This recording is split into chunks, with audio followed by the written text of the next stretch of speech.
All right. Welcome, Rich Life folks. We are going to be diving into a topic, especially for those high achievers out there. I know I wasn't a huge high achiever. What was your GPA in high school? I was top 20 or 30% in my class. But You had me beat by a lot. you got into My, medical school and all that stuff. I went to a pretty elite private high school. My GPA was at the time only a 3.3. Lots of incredibly smart people, some geniuses in the class. It was, yeah, Maybe you should have came to my high school. You would have yeah, had a 4.6 GPA. I don't know yeah, how that's possible, but people have it because they got all yeah. those ridiculous AP Mm, classes. We've both gone through college and careers and find ourselves around very high achiever type A personalities. We wanted to dive into what you work with a lot of these individuals mm, and what are some of the good things and some of the bad things there. We focus on the negativity all the time here, apparently. yeah. But yeah, why don't you start off with there? Take us through an avatar, of this person, and Yeah, so one topic that interests me is this idea of traumas and early life hardships in a lot high achieving individuals that I come across. It made me think about my own life and the lives of other people that I got to work with. Right? When we think of like high achieving individuals, like oftentimes, like a lot of people will think of people who are just like naturally gifted or for some reason they're exceptionally motivated. They're just born with some sort of gift. But I think what I've found is that oftentimes beneath the surface for a lot of high achievers, it's a much more nuanced and complex story. Oftentimes, that story is not very pretty when you delve into the details. These traits that we see in high achieving folks, like determination, this like really strong work ethic, resilience, it's oftentimes the result of trauma or some sort of really profound difficulty earlier in their life that they've had to adapt to. We see this whether it's in business or sports or like academia, even the arts, right? And so it raises the question of like, what happened? Is hardship and trauma ultimately a positive thing, or is it more a double-edged sword, or is it one of those it depends kind of things? yeah, just to put our finger on it. When you mean high achieving, you're talking about people who are outcome driven, right? To achieve something is to have an outcome. I've been made more aware of this, where there's a difference between outcome based versus, or not performance, going through the process, enjoying the process and having fun through the process potentially. Yeah. Even if you do everything you're supposed to do, employ all the strategies, bust your ass, you may not achieve. I think for people going through school, even careers, if you apply yourself and you're really good and you're above average, you Mm, will achieve. But life isn't always like that. mm, You can try, things happen, people die, markets crash. There are many things outside your control. There shouldn't be an excuse not to do things, but that's something I've been made aware of so much up to this point has been the constant attention to what was the outcome? What was the outcome? Did we win the game? yeah. Yeah. I think that's a really common thread that I see in a lot of people that I work with and reflecting on my own life. That was certainly the case. Right? It was very much about the outcomes, right? It's not so much about trying, it's did you deliver the results, right? Did you deliver the high GPA? Did you achieve getting into, for example, medical school? Did you achieve a certain like MCAT score? All these benchmarks, right? Whether you try or not, did you get the outcome? Looking back, that's very much a result of the upbringing I had from my parents. I was the youngest of three, and both my brothers were exceptionally stellar in school, stellar at playing the violin. They both got into pretty much all the Ivy League schools, all that thing. Like very would make a lot of these like traditional like Asian tiger parents very very proud. Yeah, and ultimately that's because he had such high expectations, such high standards. I felt like love was conditional upon that sort of success, like that achievement, outcome based measures for attention and for validation. At that time, that Yeah. was normal. Yeah. And to some extent, you got four kids, you got to manage it with exception based management and a spreadsheet, right? What were Yeah. people's GPAs and MCAT scores? But it doesn't make for a fulfilling life. One bad byproduct of a high achiever is they kick people to the curb getting to the outcome. We had talked on previous podcasts how social relationships, community is the cherry on top of the cake. They get to the top of the pyramid, but they got nobody around them. And they're very poor in terms of relationships. Yeah, that's a really good point. And from my personal experience, that's what I've witnessed with the people that I've observed over the years. Often we'll see that the folks who do really well on the test, get the top GPAs, oftentimes they run into trouble later on in life when working in like a team environment or when things aren't as straightforward as who has the best scores, right? There's a lot of these like softer skills and non-measurable metrics that come into play. I think this is one of the potential drawbacks of solely focusing on the traditional definition of academic success. There's all these other realms that aren't as easily quantifiable and measurable that are arguably more important down the road when it comes to working with other people.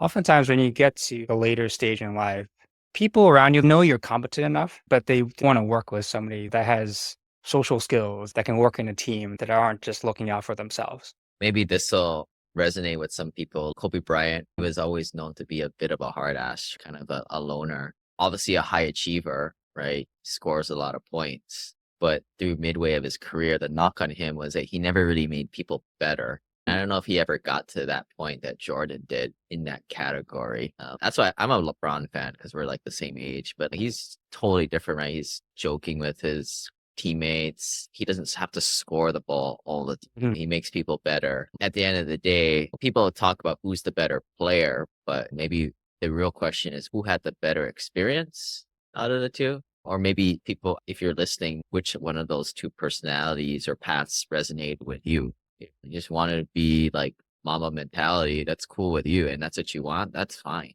But there's two different ways of going about it, I think.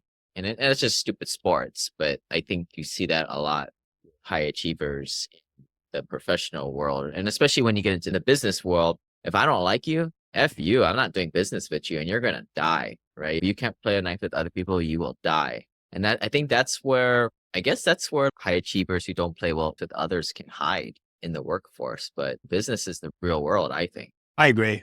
I think that's where experience being part of a team, experience with working with other people, the social skills, that these softer skills, I think that they're so incredibly important. Oftentimes not captured by the grades you get in school. Something came to mind. There was a Netflix special on Bill Gates. I think it came out in the pandemic times, but one of the takeaways from that, Bill Gates, obviously a genius, off the chart cog score, but his parents knew that. I think this was more of the mom's initiative, but she purposely put him in situations where he had to develop softer skills. And of course, we all know he has Asperger's, so he's probably not the best at it. But how phenomenal is that for him to have Asperger's and yet develop that side Yeah. and you combo that with his high IQ, you obviously have a phenomenal individual that's going to achieve a lot. I think the mom recognized that pretty early and knew she had to put him in situations where he just didn't score a lot of points in a way. Right. Yeah. That's an interesting story. Yeah, I didn't know that. Thanks for sharing. But yeah, maybe people are like, well, I just go through life and knock down barriers. But how do you see people? How does this catch up with people? At some point, they're going to face adversity. How do you see this manifesting? Because quite frankly, a lot of people that are very high net worth, highly successful, they might be in their 40s, 50s, or 60s and have never really got unlucky. Yeah, yeah. So I'll back up a step and just touch upon some of the commonly seen types of trauma or hardships that I see a lot of high achievers go through. One is that there's a lot of times a history of some sort of emotional neglect or abandonment. Oftentimes, when we think of trauma, it doesn't just refer to physical or emotional abuse or neglect, but a lot of times it involves more subtle forms of emotional distress. So, such as feeling abandoned, feeling unloved, where like love is conditional upon delivering results. This intense pressure to perform can lead to the need to develop coping mechanisms, so such as perfectionism, overachievements, or an intense desire to prove one's worth. Other causes of trauma that clients have told me about are being bullied early on in life, being rejected or being excluded from social situations or even being rejected by a girl or a boy they were going after, and like this rejection or bullying leading to like this drive to overcome like feelings of inadequacy, right? To drive to prove their worth, prove to themselves that they're worthy. Other examples I've encountered are some sort of loss or family disruption. For example, if this there's a client I work with, she lost her mom early on in life, pretty much raised by her father as a single parent. She felt like she had to take on a lot of responsibility early on to gain some sense of security because there was such insecurity in her household. These can be strong forces that motivate people. On the one hand, you can give them the drive, determination, resilience to push through obstacles and achieve things that like a lot of people can't or just aren't willing to endure. The problem arises that later on in life, oftentimes like this can lead to burnout over time. Like when you're constantly in the like go achieve, it is very stressful to the body, to the mind, and oftentimes because it was developed as a coping mechanism earlier on in life, then it's almost like the mind doesn't know how to relax when it needs to. Doesn't It's yeah, doesn't have much practice of stopping along the way to smell the roses. Right. It's always in this mindset of what's ahead of me, what's ahead of me. You achieve something and then the feeling of euphoria, elation, it's temporary because it's always about the next thing. Because that's how you were trained to operate at an early age as a it's survival mechanism. Yeah. it's like a car with the fuel source. You can put in clean gasoline or the junk cheap stuff. The downside of using the junk stuff, you still get from point A to point B, but that's where your body gets into stress, right? You don't live as long or obviously not happier. Yeah. It's almost like neglecting some aspects of self-care as these traits of a lot of type A individuals, high achievers, makes them very successful, but oftentimes it can make them struggle in other areas of life, whether it's with certain personal connections or just finding contentment and fulfilling outside of these achievements. Oftentimes, the other side of the double-edged sword is that it's very hard to truly feel satisfied, accomplished, or to get that sense of like inner peace and fulfillment. You see this cycle of overwork, stress, and burnout.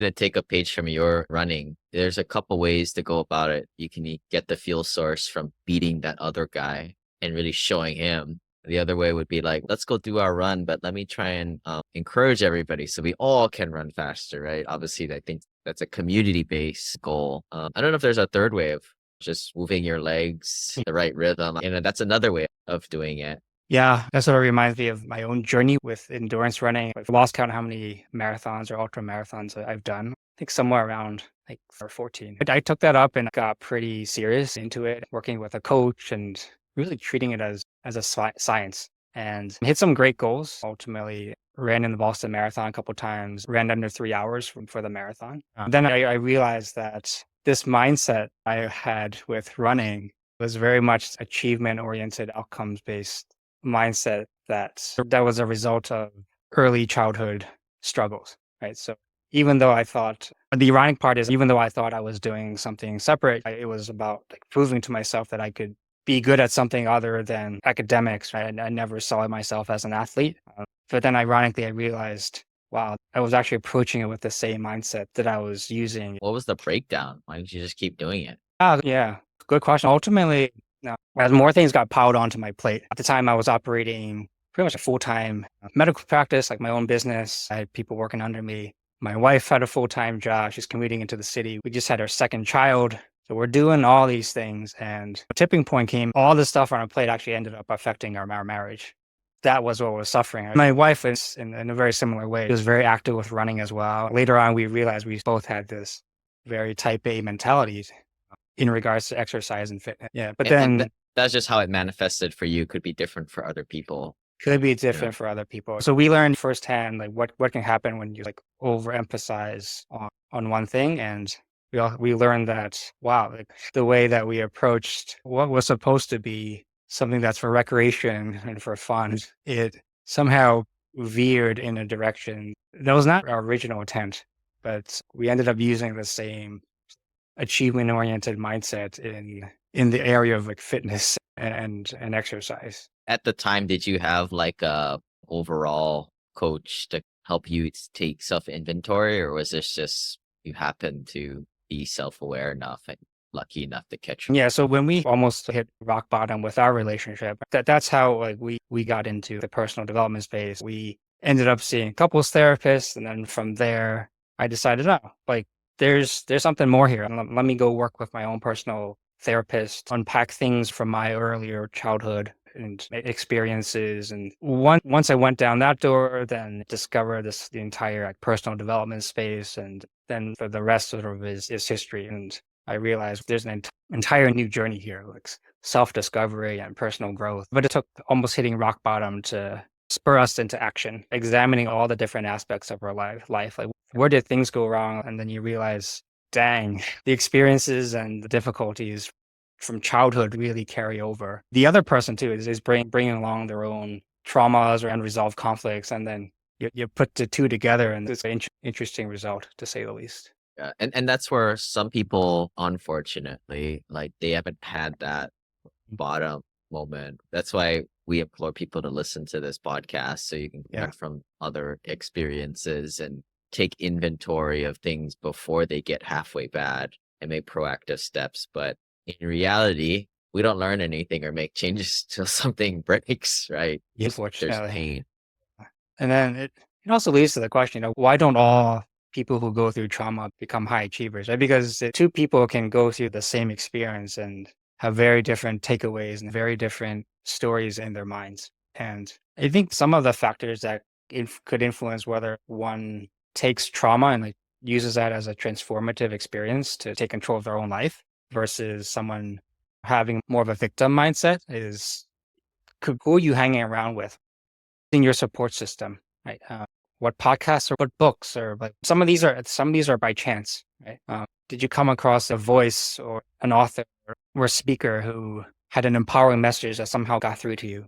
The right time when you're listening. Some of this could be tied to personality, right? Some people are naturally more optimistic, some people more pessimistic, some people are naturally more open-minded to new ideas, right? Some aren't. So a lot of these different factors can affect whether or not the trauma survivor like, goes one way or another. But just speaking from personal experience, when I was going through very difficult times, I could definitely recall these really pivotal people who were there to support me and were like the light at the end of the tunnel. They were able to help guide me and nudge me into the right direction. And those people I'll never forget.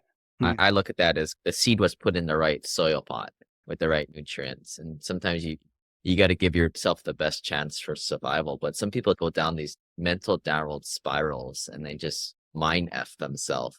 And they, like you said, it can be really good, can be really bad. More chances than not, it's not going to be the same status quo again. Looking back, I think this is where it sort of ties into finance. Looking back, my wife and I were fortunate to be in a financial situation where we were able to invest. We were able to seek out the best couples therapy. Like we were able to seek out coaches and mentors, right? Yeah. The financial constraints didn't, yeah, fortunately for us at the time, like that wasn't a factor in holding us back. Whereas I know for a lot of folks, if they encounter trouble in their marriage, right? Let's face it, like marriage counselors, relationship therapists, they're not cheap, right? For a lot of folks, unfortunately, that's a barrier that they're not willing to make that investment because the result's not guaranteed, which is a shame because as you and I have talked about before, without putting that initial investment in, things can get ultimately extreme, like much, much more expensive and Right. cost a lot more. That's the saying, when you have money, you can trade money to solve a lot of problems. Some you can, Yeah. but a lot of times you can't. You can hire coaches or people with experience who really know the field instead of just listening to popular advice or things floating around on the internet because there's a lot of really terrible advice given out for free. Yeah. There's Yeah. a lot of good advice that just doesn't really apply to you at Yeah. that particular time. Right. But If this you is pay for customization. correct. And this is why I'm a big proponent of getting coaches and mentors in all the different areas of life that are important to you. Agreed. What about you? Have you noticed any traits or any commonalities in like some of the peers that you work with? I think what comes to mind is we've got kids, right? They're going to be financially pretty strong. They're going to have the best coaches, education. They'll probably steam through the competition like pool play, undefeated with good GPAs, get into good colleges. I think you and I would both say, where does the adversity come, right? For them to get some real confidence in themselves. We would probably be afraid of if you throw a little adversity in their face, it could be good, it could be Mm, bad. And as parents, maybe you don't want them to deviate from the status quo when they have a good life already. But I would probably say that the negative times bring around, I guess, it's self-selection, of course, right? Could have yeah. been bad, but bring on a richer life. I would second what you were saying earlier, the relationships that you went Mhm. with to these people. It's just like going through war, your wartime buddies or the people you late night studying with. Those are like the richest relationships at the end of the day. So wouldn't trade that for anything. Yeah. But that's where, yeah, like a lot of people, unfortunately or fortunately, have not gone through things, but it is what it is. I think it's tougher to go down this road of personal development when there's not really any need to do it. There's no Mm, necessity. And I give props to people going through this type of stuff. It's easy to ask God for help when it's a tough time. It's harder to pray when you don't need it, as they say. correct.